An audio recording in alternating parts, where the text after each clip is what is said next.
कैसे हैं आप सब। एक बार फिर से स्वागत है आप सभी का मेरे YouTube channel star word classes पर। दोस्तों, यदि आप 2021 में कक्षा 12 का एग्ज़ाम देने जा रहे हैं तो ये वीडियो आपके लिए बहुत ही महत्वपूर्ण होने वाली है, क्योंकि आज के इस वीडियो में हम बात करने वाले हैं भौतिक विज्ञान कक्षा 12 में एक ऐसा टॉपिक जिसका नाम है प्रकाश का परावर्तन यानी रिफ्लेक्शन ऑफ लाइट। तो आज के वीडियो में हम बात करेंगे रिफ्लेक्शन ऑफ लाइट के कुछ न्यूमेरिकल्स की। तो इस वीडियो को बिल्कुल स्किप ना कीजिएगा, लास्ट तक बने रहिएगा। अगर आपने अभी तक मेरे चैनल को सब्सक्राइब नहीं किया है तो प्लीज़ चैनल को सब्सक्राइब कर लें। आइए बिना देरी करे हुए वीडियो को शुरू करते हैं। जैसा कि आप बोर्ड पर देख पा रहे होंगे कि 24 सेंटीमीटर वक्रता त्रिज्या वाले, जिसकी वक्रता त्रिज्या जो है 24 सेंटीमीटर है, एक अवतल दर्पण है, उत्तल दर्पण नहीं अवतल दर्पण है।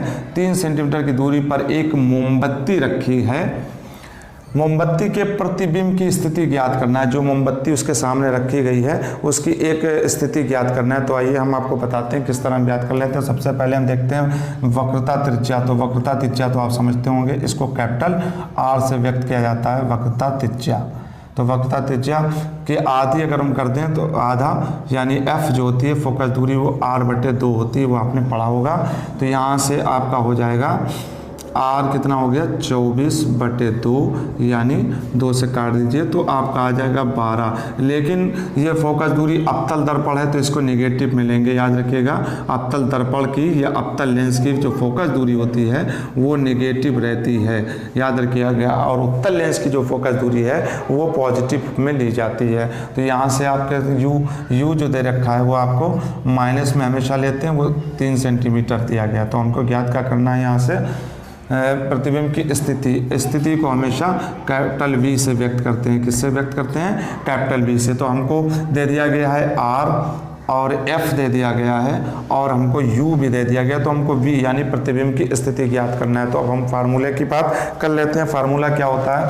तो आपने पढ़ा होगा, फार्मूला होता है 1/F = 1/V + 1/U, यानी फोकस दूरी और 1/, प्रतिबिंब की स्थिति और 1/, वस्तु की स्थिति। तो यहाँ से हमको तीनों चीज़ें दे दी गई हैं। तो यहाँ से अगर हम रख दें इसको तो 1/F और ये V कितना हमको दे रखा है, तो V हमको निकालना है, दे नहीं रखा है, निकालना है। तो आइए सबसे पहले हम इसको ट्रांसफ़र कर लेते हैं। तो हमको 1/V निकालना है। तो यहाँ से 1/F कर लीजिए और -1/U कर लीजिए, अर्थात ये इस साइड आ जाएगा और V अपने स्थान पर बना रहेगा। तो यहाँ से आप कर लीजिए V = 1/F कितना हमको है वो -12 रह गया, और यहाँ पर एक माइनस इसका और एक माइनस इसका, तो माइनस माइनस क्या हो जाएगा 1 प्लस में बदल जाएगा।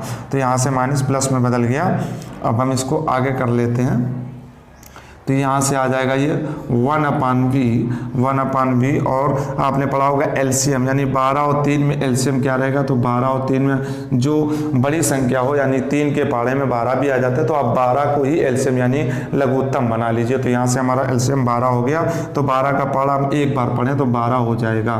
तो यहाँ से और यहाँ पर 3 का पहाड़ा कितनी बार पढ़ा जाए, एलसीएम लेना तो आप जानते ही होंगे। 3 का पहाड़ा 4 बार पढ़ा जाए तो 12 होगा। तो यहाँ से 4 कर लीजिए।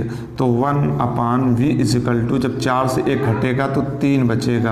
कितना बचेगा? 3 से काट दीजिए, 3 एकम 3, 3 चक्कू 12। तो 1/V = 1/4। तो ये आ गया। पर यहाँ से हम इसको ट्रांसफ़र कर लें क्रॉस मल्टीप्लिकेशन, तो यहाँ से V आ जाएगा 4 सेंटीमीटर। तो हमसे इस क्वेश्चन में क्या पूछा गया था? हमसे पूछा गया था प्रतिबिंब की स्थिति ज्ञात कीजिए। तो स्थिति मैंने आपको बताया था कि स्थिति V होती है। तो V कितनी निकल कर आ गई? तो V 4 निकल कर आई। तो इस प्रकार आप इस क्वेश्चन को अच्छी तरीके से समझ पाए होंगे। आइए एक क्वेश्चन और इस चैप्टर का आपको बता देते हैं ताकि आप इसको अच्छी तरह से समझ सकें। जैसे मैंने एक क्वेश्चन और ले लिया, आप बोर्ड पर देख पा रहे होंगे कि एक उत्तल दर्पण से 25 सेंटीमीटर पर रखी वस्तु का प्रतिबिंब वस्तु के प्रतिबिंब की लंबाई का आधा बनता है। कितना बनता है? आधा, यानी लंबाई का आधा। और हमें फोकस दूरी पूछी गई है, इस बार F हमसे पूछा गया। तो हम क्या करेंगे, सर्वप्रथम देखते हैं हमको क्या क्या चीज़ दी गई है। तो जब भी आपको न्यूमेरिकल मिले तो सबसे पहले आप ये देखें कि उसमें हमको क्या क्या चीज़ दी गई है। तो यहाँ उत्तल दर्पण से वस्तु की दूरी यानी U, ध्यान रखिएगा U, और U हमेशा नेगेटिव होता है, चाहे उत्तल दर्पण हो अथवा अवतल दर्पण हो। और यहाँ पर I कितना हमको दे दिया गया है। तो I की अगर हम बात करें तो I हमको दिया गया है O/2 यानी वस्तु का आधा। I जो होता है वो किसी प्रतिबिंब का साइज होता है, O जो होता है वहाँ जो वस्तु रखी जाती है उसका साइज या आकार होता है। अब हमसे पूछा गया है F, तो F को हम हमेशा F से ही व्यक्त करेंगे, फोकस दूरी को हमेशा F से व्यक्त करेंगे। तो अब हम बात कर लेते हैं आवर्धन की, कि आवर्धन क्या होता है। तो आवर्धन आपने पढ़ा होगा, इसको M से व्यक्त करते हैं। M बराबर होता है I/O और इसी के बराबर होता है -B/U।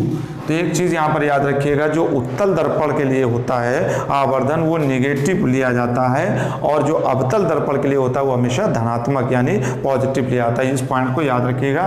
तो यहाँ से हमें M की कोई ज़रूरत नहीं है, तो M को हम यहाँ से रेस कर देते हैं। तो हमारा आ गया I/O -B/U। अब हम देखते हैं यहाँ से हमको क्या क्या चीज़ दी गई होगी। तो आप देख पा रहे होंगे हमको U दिया गया, I दिया गया। तो I की वैल्यू हम पहले रख देते हैं O/2 और ये वाला O और बराबर V हमको दिया रखा है, नहीं दिया गया है, तो V को ऐसे रख दीजिए। O की वैल्यू हमको -25 दी गई यानी 25। तो यहाँ से अगर हम माइनस को कैंसिल कर दें तो क्या हो जाएगा, और ये O यहाँ पर चला जाएगा, O/2O बराबर V/25। अब O से O भी कैंसिल हो गया, तो क्या आ गया यहाँ से, तो हम इसको इधर लिख देते हैं।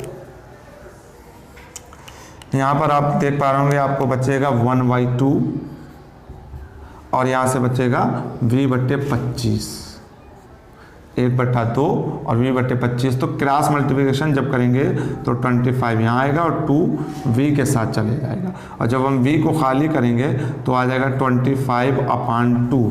अब 2 से डिवाइड कर दीजिए यानी 2 से भाग दे दीजिए, तो कितना आ जाएगा। वैसे भी आप जानते हैं कि 25 का आधा कितना होता है, 12.5, नहीं तो 2 और 2 दूनी 4 करके भी कर सकते हैं। तो ये हमारा V प्राप्त हो गया। हमको अभी पूछा क्या गया था, दर्पण की फोकस दूरी। जो मेन आंसर हमको निकालना है वो F निकलना है, लेकिन सपोर्ट के लिए हमें V की आवश्यकता होगी, तो V निकल कर आ गई। अब हम यहाँ से देख लेते हैं कि हमें जो फार्मूला पड़ा था वो क्या होता है, 1/F = V + 1/U। ये फार्मूला आप ध्यान रखिएगा, ये दर्पण के लिए होता है। और अगर लेंस की बात करें दोस्तों, तो यहाँ लेंस में माइनस कर देते हैं और कोई भी अंतर नहीं होता है, तो यहाँ आप प्लस ही रखिए क्योंकि ये दर्पण की बात कर रहा है। तो वैल्यू हमें किसकी निकालना है, F की। तो F के लिए हमें यहाँ वैल्यू रख दीजिए कितनी, 1/F = V की अगर बात करें तो V हमको ये निकल के आ गया, लेकिन हम वैल्यू यहाँ से ही रखेंगे, हम वैल्यू ये नहीं रखेंगे, ये आसानी रहेगी इससे हमको। तो ये रख दीजिए, और U की वैल्यू ये नेगेटिव हमको दे रखे हैं -25। ये 2 यहाँ ऊपर आ जाएगा। चलिए नेक्स्ट लाइन में आपको बता देते हैं, F = ये 2 कितना आ गया, 2/25। अब ये क्या हो जाएगा, नेगेटिव, तो यहाँ पर कर लीजिए -1/25। इतना आप समझ पाए होंगे। अब नेक्स्ट लाइन में जब चलेंगे तो हम क्या करेंगे, एलसीएम ले लेंगे। आप हमेशा याद रखिए, जब किसी भिन्न के हंस समान जो हर होते हैं वो समान हो, जैसे आप देख पा रहे हैं एक जैसे, तो उसको एक लिख लेते हैं यहाँ से, जैसे 25 लिख लीजिए। आप किसी भी का भी मल्टीप्लाई नहीं करेंगे, जो अंश है वो अंश वैसा ही बना रहने देंगे यहाँ से।